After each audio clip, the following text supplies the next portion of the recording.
Telangana CM Revanth అమెరికాలో బిజీగా పర్యటిస్తున్నారు. రాష్ట్రంలో పెట్టుబడులే సాధన లక్ష్యంగా ఆయన పలు కీలక కంపెనీల సీఈఓలతో సమావేశమవుతున్నారు. దీనిలో భాగంగా ఇవాళ కాగ్నిజెంట్ సీఈఓతో భేటీ కానున్నారు. అలాగే అమెరికా కాన్సుల్ జనరల్ ఆఫ్ ఇండియాతో లంచ్ మీటింగ్ కు హాజరు కానున్నారు. పలు కంపెనీల యాజమాన్యాలతో సీఎం రేవంత్ భేటీ కానున్నారు. తెలంగాణ అభివృద్ధిలో ఎన్ఆర్ఐలు భాగస్వామ్యం కావాలని ఆయన పిలుపునిస్తున్నారు. బీఆర్ఎస్ ఓటమితో తెలంగాణకు స్వేచ్ఛ లభించిందని ఆయన ఎన్ఆర్ఐల భేటీలో చెప్పారు. ఎమ్మెల్యే జయవీర్ రెడ్డి గారిని, ఎమ్మెల్యే యశస్విని రెడ్డి గారిని, ఎమ్మెల్యే రామ్మోహన్ రెడ్డి గారిని, ఎమ్మెల్యే మదన్ మోహన్ రావు గారిని, డిసిసి ప్రెసిడెంట్ రోహన్ రెడ్డి గారిని దయచేసి వేదిక మీదకి రావాల్సిందిగా సగౌరవంగా ఆహ్వానించుకుంటున్నాము. కమ్యూనిటీ లీడర్ శ్రీ అట్లూరి గారిని కూడా సగౌరవంగా వేదిక మీదకి ఆహ్వానిస్తున్నాము.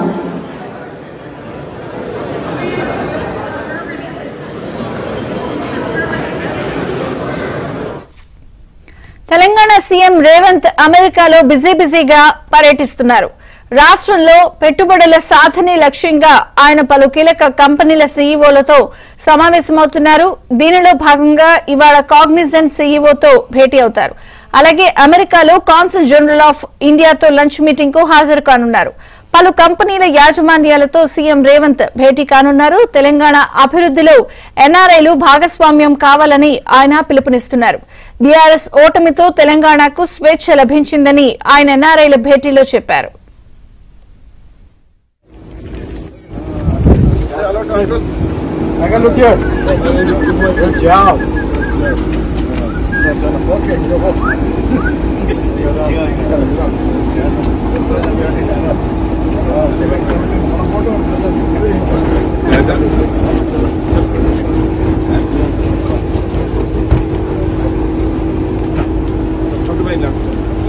ఈ బండి ముందుకు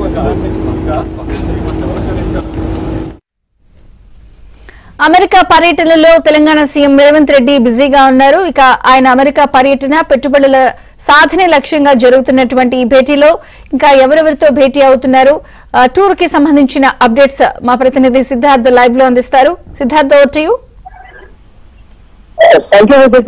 రేవంత్ రెడ్డి అమెరికా పర్యటనలో బిజీగా ఉన్నారు. ఒకవైపు పెట్టుబడులను ప్రోత్సహిస్తున్న, మరోవైపు పార్టీకి సంబంధించి ఎన్ఆర్ఐలను కూడగట్టడంలో రేవంత్ బిజీగా ఉన్నారని చెప్పుకోవచ్చు. ఇక నిన్న ప్రవాస భారతీయులతోనే రేవంత్ రెడ్డికి భేటీ అయ్యారు. తెలంగాణలో జరుగుతున్నటువంటి అభివృద్ధికి సంబంధించినటువంటి విషయాలను ఎన్ఆర్ఐలతో పంచుకున్నారు. ఇక ఎన్ఆర్ఐలు తెలంగాణలో పెట్టుబడులు పెట్టడానికి రెడీ అవ్వండి, తెలంగాణలో ముఖ్యంగా హైదరాబాద్ లో పెట్టుబడులు పెడితే తెలంగాణ ప్రభుత్వం తరఫున తమకు ఇచ్చేటువంటి ప్రోత్సాహకాల విషయాన్ని రేవంత్ రెడ్డి స్పష్టంగా చెప్పారు. ఇక పొలిటికల్ విషయాలను కూడా రేవంత్ రెడ్డి ప్రవాస భారతీయులతో మాట్లాడుతూ ఉన్నారు. 10 ఏళ్లలో జరిగినటువంటి విధ్వంసం ఏంటి, ముఖ్యంగా ఆర్థిక విధ్వంసానికి పాల్పడ్డారు. 10 ఏళ్లలో 100 ఏళ్లకు జరగాల్సినటువంటి నష్టం కేసీఆర్ చేశారు. దాన్ని ఒక్కొక్కటిగా రిజాల్వ్ చేసుకుంటూ తమ పాలన కొనసాగుతుంది. ముఖ్యంగా ఈ 8 నెలల్లో తీసుకున్నటువంటి నిర్ణయాలు, ప్రజలకు చేసినటువంటి విషయాలు, వీటన్నిటినీ ఎన్ఆర్ఐలకు చెప్పుకుంటూ వస్తున్నారు. ఇక ఈరోజు పర్యటనలో భాగంగా కాగ్నిజెంట్ సీఈఓతోని రేవంత్ రెడ్డి భేటీ అవుతారు. తెలంగాణలో ముఖ్యంగా హైదరాబాద్లో పెట్టుబడులు పెట్టడానికి వాళ్ళను ఆహ్వానిస్తారు.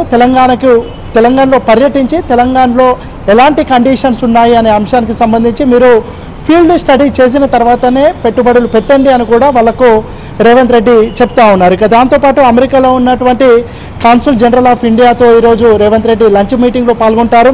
పలు కంపెనీల ఓనర్లతో ఈరోజు రేవంత్ రెడ్డి భేటీ అవుతారు. తెలంగాణలో పెట్టుబడులు పెడితే తెలంగాణ ప్రభుత్వం తరఫున ఇచ్చేటువంటి ఇన్సెంటివ్స్ కానీ, ప్రోత్సాహకాలు కానీ ఏ విధంగా ఉంటే ఏ విధమైన ఫ్లెక్సిబిలిటీ ఉంటుంది అనే అంశానికి సంబంధించి రేవంత్ రెడ్డి వాళ్ళతోని మాట్లాడతారు. ఇక దాంతోపాటు తెలంగాణ అభివృద్ధిలో ఎన్ఆర్ఐలు భాగస్వామ్యం కావాలని కూడా వాళ్ళకు ఒక పిలుపునిచ్చారు. దాంతోపాటు తెలంగాణ కాంగ్రెస్ పార్టీ విజయంలో ఎన్ఆర్ఐల పాత్ర ఎంతో గొప్పదని, దాన్ని ఎప్పటికీ కాంగ్రెస్ పార్టీ మర్చిపోలేదని కూడా రేవంత్ రెడ్డి చెప్పనున్నారు. ఎన్నికల ముందు ఎన్ఆర్ఐలతోని రేవంత్ రెడ్డి మాట్లాడారు. ఖచ్చితంగా ఎన్నికల తర్వాత తాను ముఖ్యమంత్రి హోదాలో అమెరికా పర్యటనకు ఖచ్చితంగా వస్తానని కూడా వాళ్ళకు చెప్పినటువంటి నేపథ్యం ఉంది. ఇక ఈ 8 నెలల్లో కాంగ్రెస్ ప్రభుత్వం తీసుకుంటున్నటువంటి నిర్ణయాలు, ముఖ్యంగా జాబ్ క్యాలెండర్ కానీ, మహిళలకు ఉచిత బస్సు కానీ, దాంతోపాటు ఈ గ్యాస్ సిలిండర్కి సంబంధించి అదేవిధంగా ఉచిత కరెంటుకి సంబంధించినటువంటి విషయాల్ని ఎన్ఆర్ఐలకు చెప్తూ వస్తున్నారు.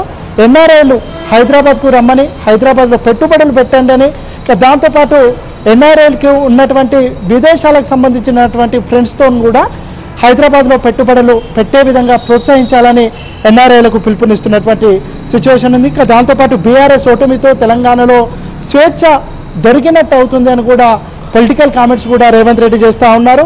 ఇంకా ఉచితాలకు సంబంధించి గతంలో ఈ 10 ఏళ్ల కాలంలో ఎన్ఆర్ఐలకు కూడా రైతు బంధు గత ప్రభుత్వం ఇచ్చింది. ఇప్పుడు ఇస్తున్నటువంటి రైతు భరోసాలో ఎన్ఆర్ఐలకు కానీ, లేదంటే ప్రభుత్వ ఉద్యోగులకు కానీ, లేదంటే ప్రభుత్వం నుంచి బెనిఫిట్ ఆల్రెడీ పొందుతున్నటువంటి వాళ్లకు రైతు భరోసా ఇవ్వబోము అని కూడా వాళ్ళకు స్పష్టం చేశారు. ఒకవేళ ఎవరికైనా రైతు భరోసా కానీ ఇతర ఉచిత పథకాలు వస్తే వాటి అన్నింటినీ కట్ చేసుకుంటే మిగతా లబ్ధిదారులకు ఎక్కువ మందికి ఇవ్వచ్చు అని కూడా రేవంత్ రెడ్డి వాళ్ళకు స్పష్టం చేస్తున్నారు. ముఖ్యంగా 50,000 కోట్ల పెట్టుబడులను తెలంగాణకు తీసుకొచ్చే విధంగా రేవంత్ రెడ్డి ఈ పర్యటన ఉండబోతుందని అధికారులు చెప్తా ఉన్నారు. ఇప్పటికే పలుమంది కంపెనీలకు సంబంధించినటువంటి సీఈఓలతో మాట్లాడారు. ఇక మిగతా ఇంకా 6 రోజుల పాటు తెలంగాణకు సంబంధించి అభివృద్ధికి బాటలు వేసే విధంగా తన పర్యటన ఉంటుందని అధికారులు చెప్తా ఉన్నారు.